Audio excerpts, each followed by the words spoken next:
You're listening to the Exhibitionist Podcast, hosted by Nicola Reader and brought to you by inspiringexhibitors.com and Pro Extra, a wholly owned subsidiary of 12th Man Solutions Limited.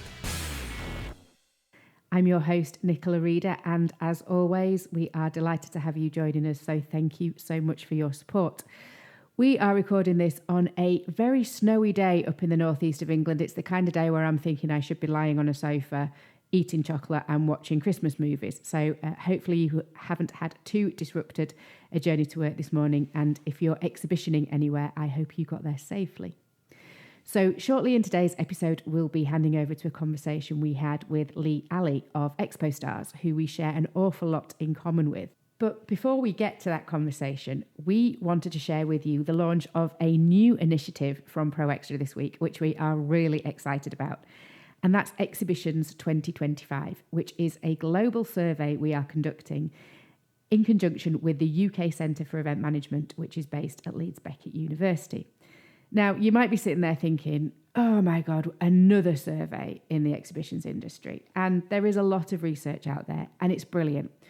But what we found over the years is that some of that information and research can be skewed quite strongly towards an organiser perspective. So it's a lot based around revenues and the perceptions of the industry and how organisers are feeling about things.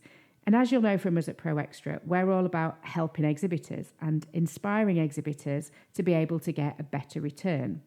So that's really what our survey is grounded in. We're trying to get to what are the things that have a real impact that maybe an exhibitor can learn from, or what are the things that they can understand that they need to get ahead with, be that innovation or new ways of engaging with audiences, to make sure that over the next few years, up to 2025, they can really be making the most of those opportunities that exhibitions give them. We are looking to involve the whole of the supply chain.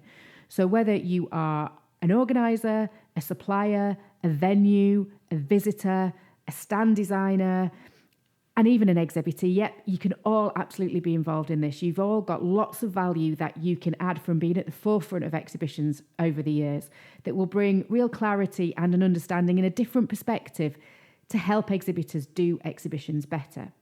What we're thinking is through this research, we can help exhibitors understand what the big trends are going to be, how they do things better, what visitors are really looking for, what are the tips and techniques that will help them, that will help ensure that exhibitors keep investing in exhibitions and trade shows over the next 5, 10, 15 years, which actually helps benefit all of us. So how do you get involved? Well, this week you'll be seeing a lot of activity from us via social media, via our newsletters, via the podcast, which will give you all the links to the online survey, which is the first stage. And that's going to take about 5 minutes for you to complete, and that'll be open round about till the end of March. After that, we go through a process of analysing that data, picking out what the key trends are. We've done a pilot study and we've had about 30 responses, and already there's some very interesting and unexpected responses from that. So when hundreds of you have responded, we think we're going to get some really, really interesting data. So ourselves and the UK Centre for Event Management will sit down and just have a look at what do we think are the big themes. As part of the survey, we're asking you as the final question if you would be happy to participate in a short 15-minute telephone survey where we'll just follow up and do a deep dive into some of the themes that we think are coming out from that research. So hopefully a lot of you will be happy to do that, and we'll follow up those telephone interviews across kind of April, May time. And then our summer will be spent writing up that research.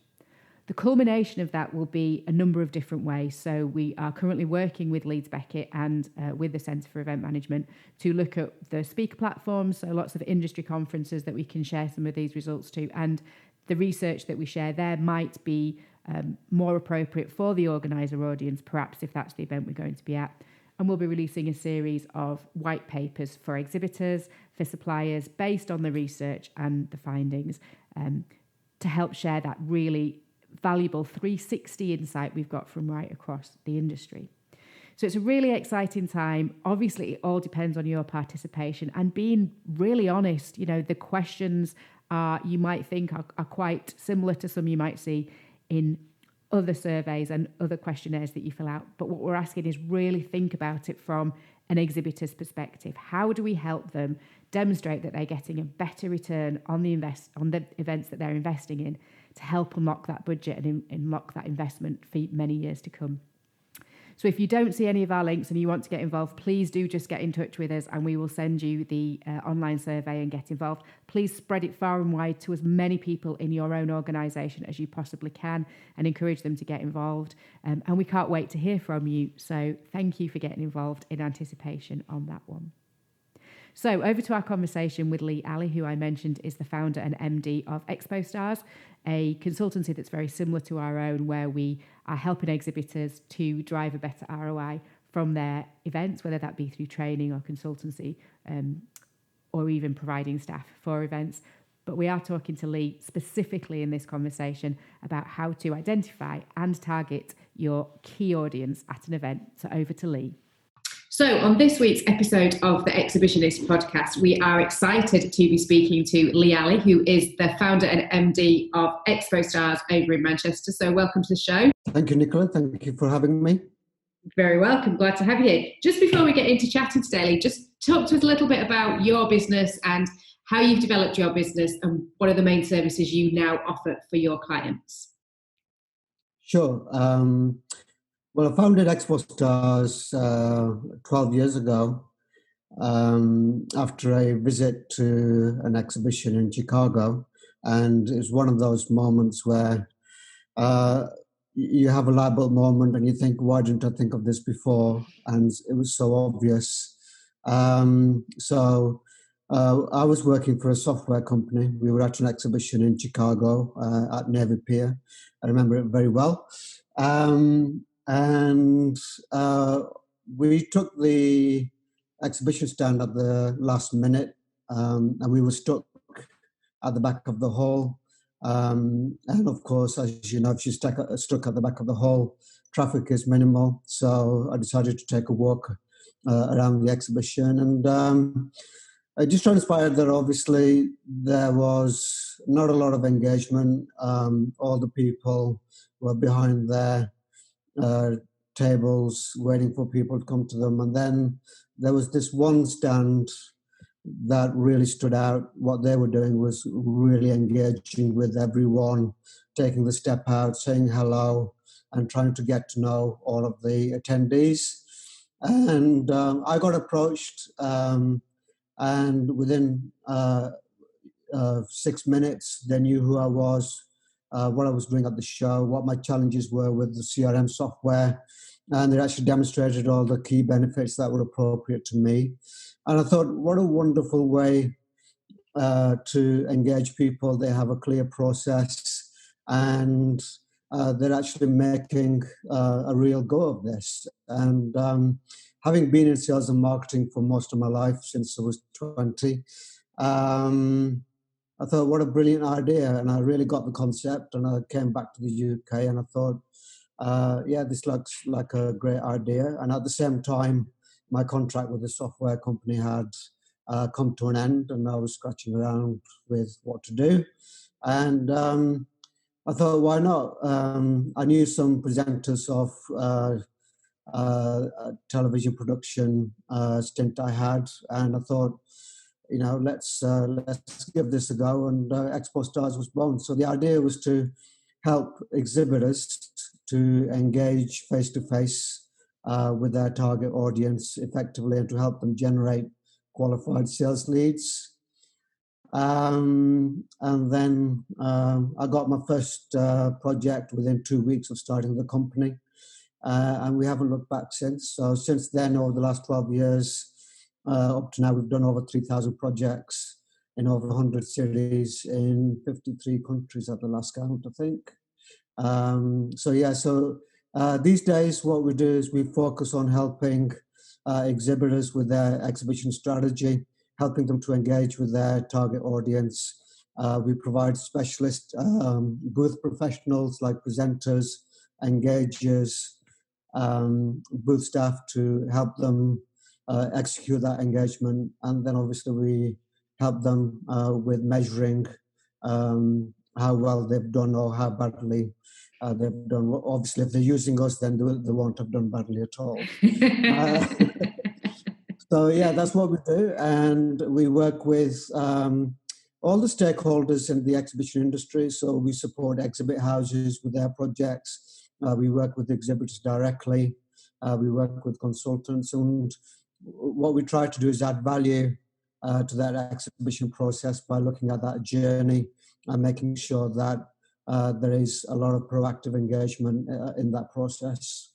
Yeah, born out of the same sort of frustrations really as ourselves when we decided to kind of move the business more into the exhibition side of things, where that frustration of walking a show floor, seeing really, really disengaged exhibitors that you just know have spent a fortune on building a stand and getting their staff there and, trying to recruit all these people and then just kind of not knowing what they're going to talk about, not really knowing where to start a conversation. So it's, and 12 years on for you, you still see, I guess, as you walk the show floor at many an exhibition, lots and lots of disengaged exhibitors. Absolutely. I was just at an event a couple of weeks ago, and it was amazing seeing a lot of exhibitors. And a lot of these exhibitors have spent, like you say, 50 up to £100,000 being there, but the lack of engagement is just staggering to see. And I think what the issues are that, number one, exhibitors don't want to change because they've done an exhibition a certain way and that's all they know, and they're afraid of change.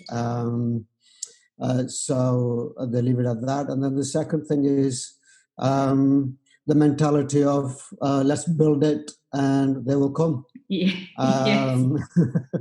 I see a lot of that happening and it's quite frustrating. And obviously it's up to us, like yourself, Nicola, and ourselves to actually educate exhibitors to say that, it is a brilliant opportunity to,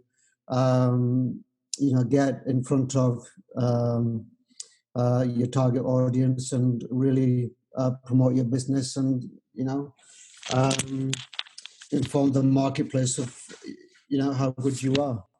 Absolutely. And you use the phrase there, target audience, which is something we really wanted to focus on for kind of the core of the podcast today, because I think that's where we can really help our listeners the most. So it is all about finding that target audience, those people that you really want to speak to. So if you're an exhibitor and you're thinking of going to your big industry trade show and you want to meet the right people there that you can do business with, how would an exhibitor start defining who their target audience is? That's a great question. And it all starts with your existing customer base, because once you actually know who you're doing business with, you can actually get a sense of who your ideal customers are. And then one of the key things that a business can do is actually ask their customers why they actually do business with them and what value do they get out of doing business with you. So once you have that understanding of who your existing clients are and why they do business with you, that goes a long way towards informing you of who your target audience is. So you can then define the job titles, what kind of business, is it business owners that you deal with? Is it the middle management, or is it the operations team or the marketing team?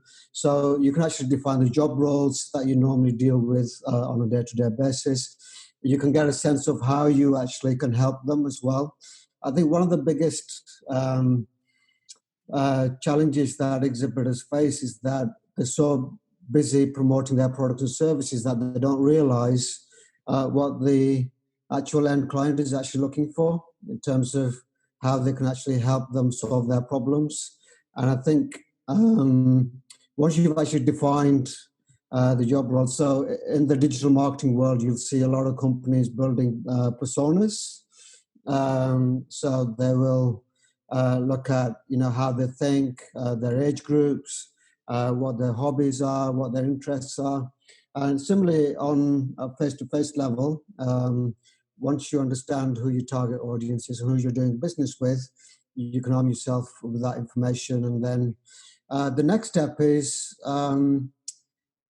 doing some research with the exhibition organizer and actually identifying how many of those people are actually exhibiting at the event. Yeah, I think a really great point you made there was about asking customers for feedback about what benefits you bring and what value they get from you, because when you ask that question, you can quite often uncover something that you didn't even realize that you did. It's something that's just kind of second nature, or a value or a benefit that you didn't even realize you were giving to customers. And actually, once you know that, you can use it in a really powerful way to try and attract some new ones. So I think we can always be a little bit scared almost of asking a customer, what do you think of us? But if they keep coming back to work with you and to spend money with you, they're obviously pretty happy with what you're doing. Absolutely. You must be doing something right. And, a lot of us business owners and business people, we get so caught up in the day-to-day running of our businesses and going about our jobs that we actually forget sometimes what value we bring to clients. And clients are always there to actually help you grow your business as well. They see the value in terms of what you're giving them. And they're always very happy to support you in that way. I mean, earlier this year, we did at the back end of last year, we did some research as to why businesses work with us. And,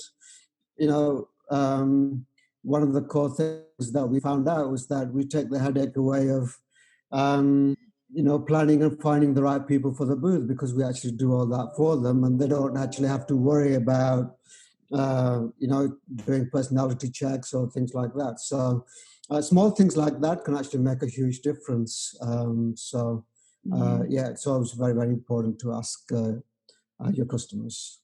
Yeah, absolutely. And one of the other things you mentioned there was talking to the event organisers to try and find out how many of the target audience that you're looking for are likely to be visiting the show. And again, sometimes I think exhibitors can get a little bit scared of talking to the event organisers. It feels like it's a very transactional conversation about, that's the space, let's just haggle over the price, and don't necessarily think, what more value can I get out of an organiser? So, it really is okay to go and speak to organisers and say, this is who I'm looking for. Can you provide me with these people at your show? That they would kind of welcome that discussion, do you think? Oh, absolutely. Not enough exhibitors actually talk to the organisers, and they're very much seen as somebody who wants to sell you space and forget all about you. But organisers can be your best friend, because they can give you valuable data that you can use in your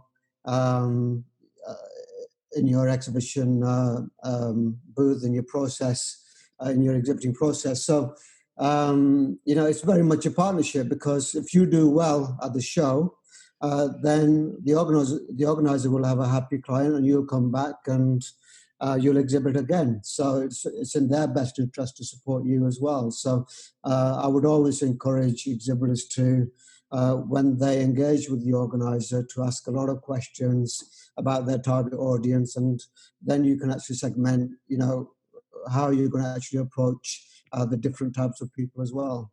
Yeah, absolutely. And once you know who that target audience is, it actually gives you an easier conversation to say no to an event organizer that's trying to get you to book a stand. So rather than kind of fobbing them off with a, oh yeah, we haven't really got the budget, or we're not sure about it this year, you can really clearly state back to an event organizer, actually your show doesn't deliver the audience that I'm looking for. And that organizer's kind of got nowhere to go then. So they can't keep pestering you or chasing you, whichever phrase you want to use. It's a much easier conversation just to say, I'm really sorry, your show doesn't deliver for me. But there might be another event in that organizer's portfolio that's perfect for what you're looking for. So it's worth a conversation. Yeah, absolutely. And it's interesting that you mentioned about saying no. Again, when you're planning the activity for your exhibition, having those numbers available will actually help you with your engagement activities. So one thing we always encourage exhibitors to do is look at work backwards in trying to figure out how many hellos they need to physically say to get the number of clients that will actually give them the return on investment. So, and if the number of hellos far exceed the number of the suitable target audience attendees that you will have, then obviously you can say that, look, it's not enough for us to actually justify exhibiting at the show because the numbers don't make sense. Yeah, and that is such a great point when we start working with clients of ours about setting smart objectives early on in the process. all of those numbers help you work out whether it's actually going to be a good investment for you. Because if you work out there's only going to ever be a maximum of 20 people, for example, that are relevant to you for a show, then if you're only selling something at like £2 per product, there's no way you're going to get your money back. But actually, if the sale's going to bring you in £1 million, that could return quite a good profit for you. So it really helps you start to work out you don't need many people, you just need the right people with the right spending power. Absolutely, absolutely. I mean, I've gone to events where, I remember a long time ago, I'm not sure if you remember, Nicola, there used to be the exhibiting show. Yes, a long time ago. We exhibited there, and we actually only got one fantastic lead from it. Obviously, we got other leads, but it only took that one client, and we've been working with that client now for over 10 years, and we do about 30 events a year. So having spent that, just getting that one lead has been actually paying off dividends. So sometimes it's just worthwhile. And it all boils down to, knowing your numbers in terms of your average customer value, what the show is going to cost you, and how many clients you would actually need from the show. Sometimes it's only one client that you need to break even. And, and then the other thing that you need to think about as well is when you're looking at your target audiences, you need to look at the buying cycle.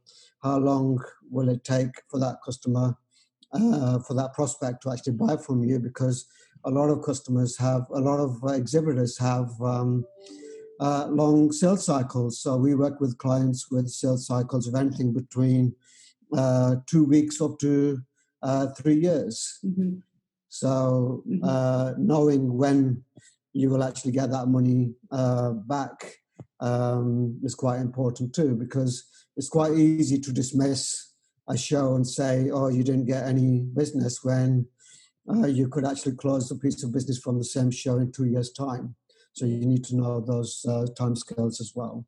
And also how that's going to be tracked in your business, because who in 3 years' time is going to remember that the initial contact for that win, that sale, came from a show 3 years ago? So. Absolutely, yeah. So you need that tracking process, you need the measurement in place, and we can have a chat about that later on. The next episode of the podcast, to come back in the future and talk to us about that one. Yeah. So Lee, you mentioned just previously in that conversation about digital marketing and personas and how people are working on digital marketing. So do you think there's a difference in a target audience that you would look for at a show or an exhibition versus the target audience for, say, digital marketing or PR or some other kind of marketing tactic? And if there is a difference, what is that and why is it? That's a very good question. I wish I knew the answer to that. My feeling is that your target audience is your target audience, and the key thing is knowing how you can actually help them. And digital marketing, obviously, you're sending out messages, you're educating people, but you can't actually talk to them like you can in a face-to-face environment. So what you need to do is have a different kind of approach in knowing. So with digital marketing, you send out all the messages, you put podcasts together, for example, that we're doing right now. You put case studies, but it's a one-way conversation because you're throwing it all out. With face-to-face engagement, the key difference is that you actually get to talk to your prospects. So what you need to know is, the first thing is the right questions to ask, because you can't, digital marketing is all about push. With face-to-face, the most important thing is that you're actually pulling in the information, and then you're actually matching that to the customers, to your target audience's requirements. And again, that's a big mistake that a lot of exhibitors make. And I talked about build it and they will come mentality.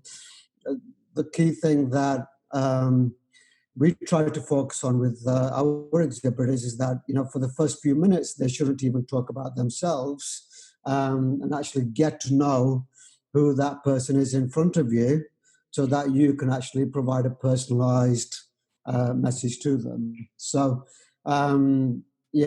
knowing what type of questions you need to ask to actually understand them better, actually know how you can actually help them, rather than actually pushing how brilliant your service is, because that's kind of, you've heard of the old phrase, stick enough mud on a wall and some of it might stick. Yes. Yeah. So the key difference is that when you're talking to people face-to-face at an exhibition, if you're asking the questions, you're gathering enough intel to help you push the right message and actually create that engagement. Because if you're making it personal for that attendee, what you're doing is you're giving them more reasons to talk to you, continue the conversation, and make a compelling case for that person to do business with you after the event, or to connect with you after the event and take it to the next level.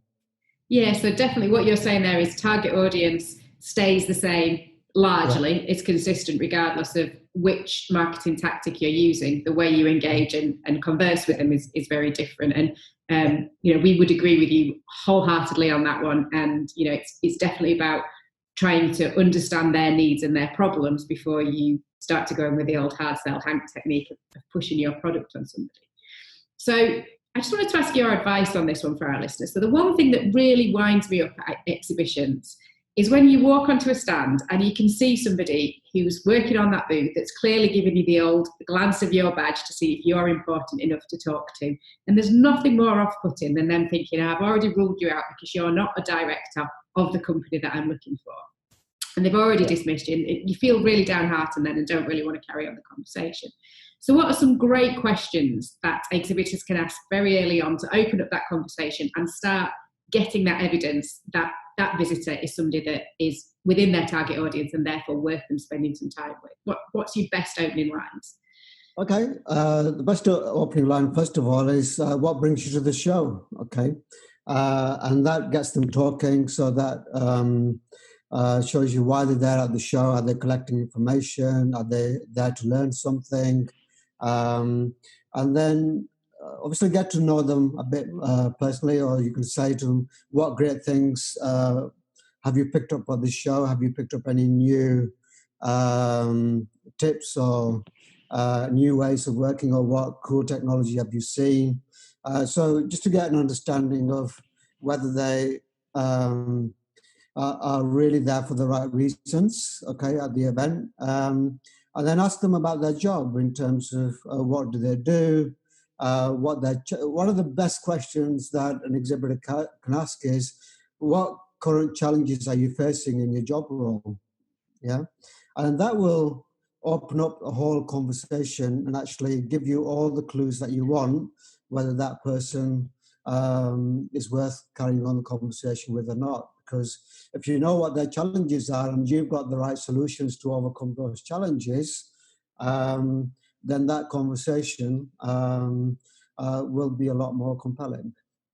Yeah, absolutely. And I love the question you mentioned there in terms of, what else have you seen on the show floor today that's really interested you, or, that you were impressed by? Because exhibitors say to us, well, why would I waste my time asking about somebody else's show or somebody else's stand, that kind of thing? And you just sort of think, well, you can get so much evidence from that and so much information about, what somebody's looking for, what they're interested in. And it shows then it might just give you some things that you can have another conversation with. If you're aware of what the big thing on the show floor is, it just shows you've got a bit more exposure than just your own little stand. But it's one that exhibitors so often miss, but it's so useful in getting insight into what somebody's looking for.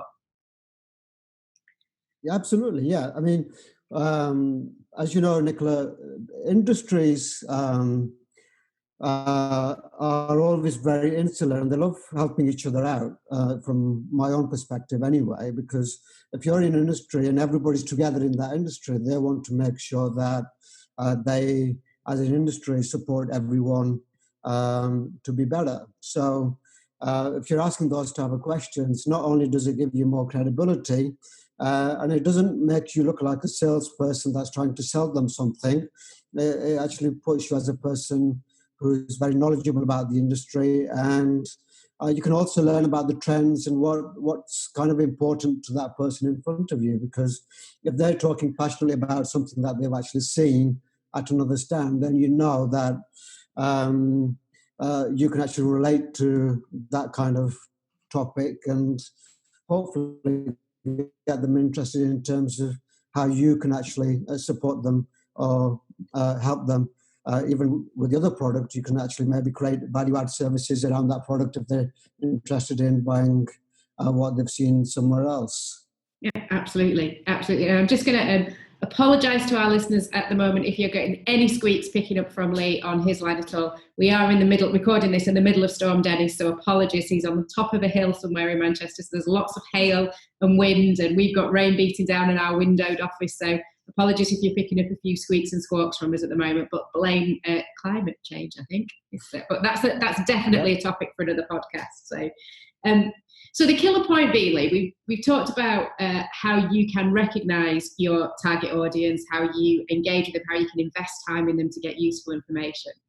What's your best advice for when you've done that and realise that this person isn't in your target audience, is no value to you whatsoever? There's never going to be a business relationship, but they're still rabbiting onto you. How do you get rid of them from your stand? What's your best dispatch techniques? I used to watch a show called The David Letterman Show late night. And when he would finish his interviews, the first thing he used to do is look in their eyes and say, Brad, thank you for coming on the show. It was great to meet you. Enjoy the rest of the evening. And that's all you need to do is make eye contact, smile, and say, David, thank you very much for your time. It was a pleasure to meet you. I have somebody else to see, but it was great to meet you. Put your hand out, shake his hands, and do the robot walk away. We are so with you on that one. It's the one question we get asked most on the workshops and training that we do. And I think we're being very British, we're very polite, and we don't like upsetting people, and we don't like to not give people the time if they're happily talking away. But actually, you're not there to make friends, you're there to do business. And there's nothing wrong with very politely and professionally just saying, great to see you, I'm really sorry, I've got an appointment, have a great show, turning around and walking away. Absolutely, yeah. I mean, our staff get this problem all the time because they're very engaging, and they obviously start asking questions, and obviously sometimes people can take that the wrong way. So what you need to do is, once you've done all of the engagement process, so you've asked the questions, you've agreed the next steps, then obviously it's time for you both to move on, and you need to be polite and say, well, look, we've got other things to do now, and imply that with your body language, with smile, and but you don't need to be rude about it or anything like that. People realize that you're there for a reason. There's people walking about, people that you need to see. So there's no reason for people to get upset unless they are Billy No Mates and they've got no one else to talk to. Or they're freebie collectors and they can't get anything else out of you. So. Yeah, and there's still many of those around in exhibitions. So. Absolutely. Yeah, absolutely. Yeah, but like I say, once you've done your, and I think obviously your team, your booth team needs to be fully informed that, look, these are our objectives. And if you have these objectives from the outset and that you know that you have to say hello to X number of people, then that makes the whole process a lot easier, where you're not scratching around for people to talk to, because you know that you've got a target to hit, and you've got to process people very quickly as well.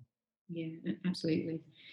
So stacks of advice you've shared there in quite a short sort of 20-25 minutes actually, so there's loads that our listeners can take away, obviously picked up from years and years of experience around the show floor.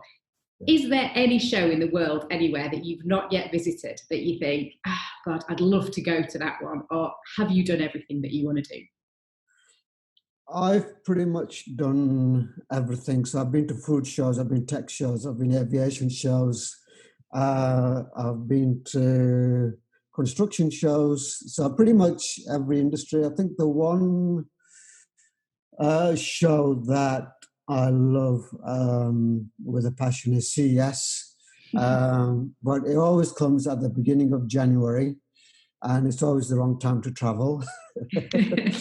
But I love that show. And another show that I absolutely love is Gulf Food in Dubai, because you always come back. On at the moment, actually. Yeah. Closing today. It's closing today. And the great thing about that show is the engagement levels are really good, because there's nothing more brilliant than to engage people than food. And all different kinds of food. So you always come away with, 10 pounds more on your balance. You're lucky if it's only £10. Yeah, so that's always a fantastic show. And I think it's pretty much a lot of them. You actually learn so much about the people and the different kinds of level. I think that's, for me, in the last 12 years being in the exhibition industry, is working with such a diverse range of clients has actually taught me a lot. So we work across the globe. I've learned so much about cars, about aviation, about needles, that you use to deliver drugs. We were working with a client that manufactures needles for drug delivery, and the most interesting thing I learned was that the pinpoint of the needle is as sharp as they actually model the technology on a mosquito bite. Yes, I've read that somewhere, I think. Yeah.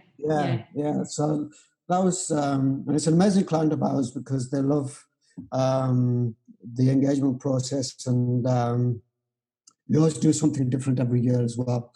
So it's little things like that really gives me a buzz about working in the exhibition industry. And previously to Expo stars, I never lasted more than 4 or 5 years in a job. But having stuck with the industry for 12 years, I must be having fun, right?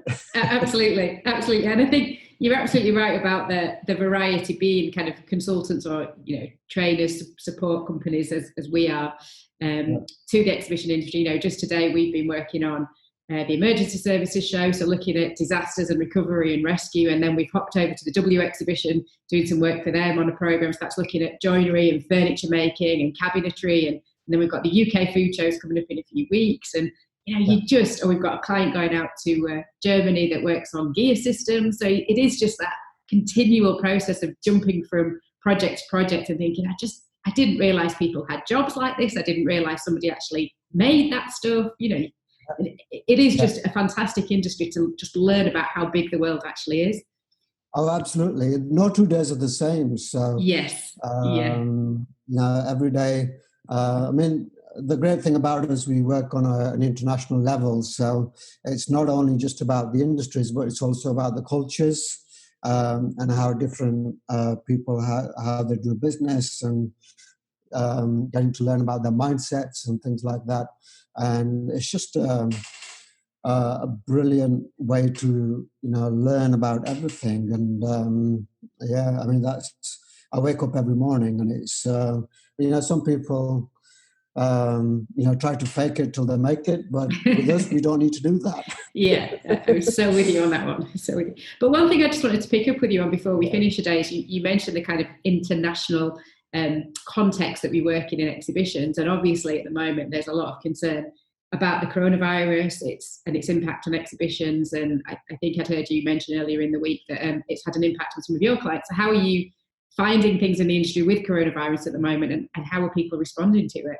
For us in the exhibition industry, I think the watershed moment was the cancellation of the Mobile World Congress. Yeah. Before that, we kind of hoped it wouldn't affect us, but obviously the Mobile World Congress put paid to that. And I think from my perspective, it's a lot of fake news. There's a lot of fake news and scaremongering going on.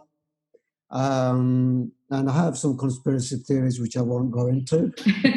That's definitely another podcast. But face-to-face will always continue. And obviously people are quite rightly scared. With the Mobile World Congress, a lot of the big companies pulled out, and it's okay for them because they've got large budgets and they can easily write off one show. But it was a very bad, thing for independent suppliers like us, because we depend. The Mobile World Congress is a massive payday once a year for everyone. I think there's 15,000 people that work at the show. There's all the hotels, and there's I think to Barcelona it brings in about 500 million pounds of revenue every year to all the restaurants and the hotels and the local economy. So that gives you a wake-up call. Yeah. And just think how important exhibitions are to the livelihood of all the cities around the globe, and to all the small independent companies like us. You've got stand suppliers, you've got carpet suppliers, you've got so many people in the chain, and it takes something like a Mobile World Congress to realize that you only need 2 or 3 shows not to happen, and then all of a sudden you're out of business.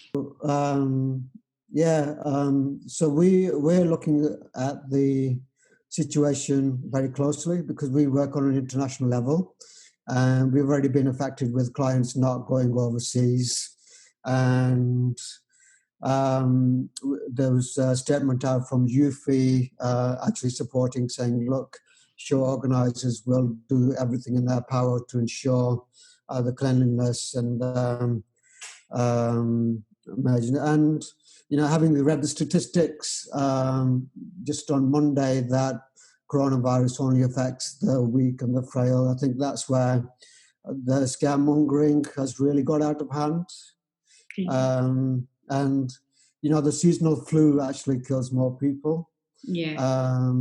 And when you think about exhibitions, frail people or ill people don't normally visit them anyway.